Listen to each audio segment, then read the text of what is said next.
হিসাবে উপস্থিত ছিলেন।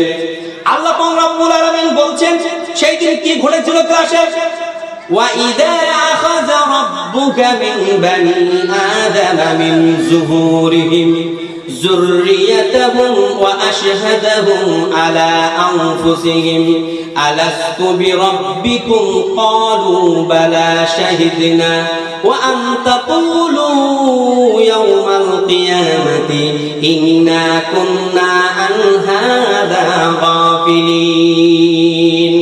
আল্লাহ পাক রব্বুল আলামিন বলেন, আল্লাহ পাক রব্বুল আলামিন যখন আদম আলাইহিস সালামের পৃষ্ঠদেশে হাত রাখলেন, আদম আলাইহিস সালামের পিঠ থেকে পৃথিবীর সমস্ত মানুষ বেরিয়ে আসলো, অর্থাৎ সকল আদম সন্তান বেরিয়ে আসলো।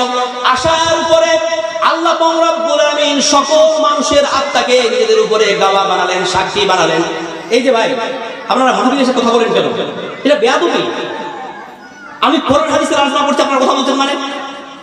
আল্লাহ পাক রব্বুল আলামিন সকল মানুষের আত্মাগুলোকে নিজেদের উপরে গাওয়া বানালেন, সাক্ষী বানালেন এবং মানুষদেরকে প্রশ্ন করলেন, মানুষদেরকে কোশ্চেন ছুড়ে দিলেন, আলাস্তু বিরাব্বিকুম, আমি কি তোমাদের রব নই?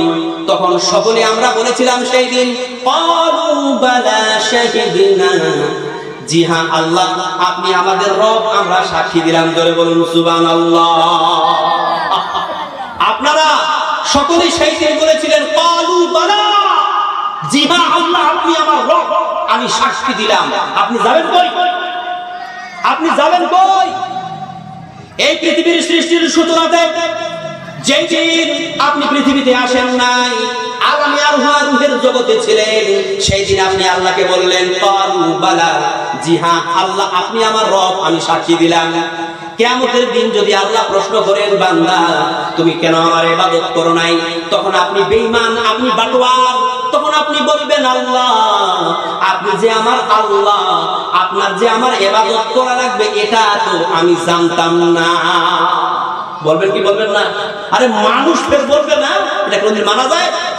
আরে আজকে 10 টাকা ধার দিয়ে কালকে বলে দেন নাই। মানুষের মতো বেঈমান বাটোয়ার চিটার পৃথিবীতে কোন আর প্রাণীর মধ্যে নেই। আজকে 1000 টাকা আপনি কাউকে ধার দিবেন, কালকে অস্বীকার করে বসে, ঠিক কিনা? তো আল্লাহ তো চালাক। আল্লাহ চালাক না বোকা? বলুন, আপনারা চালাক না আল্লাহ চালাক? কে? আল্লাহ চালাক, নিঃসন্দেহে আল্লাহ চালাক, আমরা বোকা। আল্লাহর চাইতে বেশি আপনি চালাক হতে পারবেন? আল্লাহ অতিরিক্ত চালাক। এই যে আল্লাহ ওয়াদা করে নিলেন আপনাদের কাছ থেকে যে আমি কি তোমাদের রব নই, আর আমরা সকলে বললাম জি হ্যাঁ আপনি আমার রব, তো কিয়ামতের দিন তো এটা আপনি অস্বীকার করে বসতে পারেন যে না এরকম কোনো ঘটনা ঘটে নাই, অতএব আপনি যে রব আমি স্বীকার করি নাই, বলতে পারেন কি পারেন না? অবশ্যই বলতে পারে।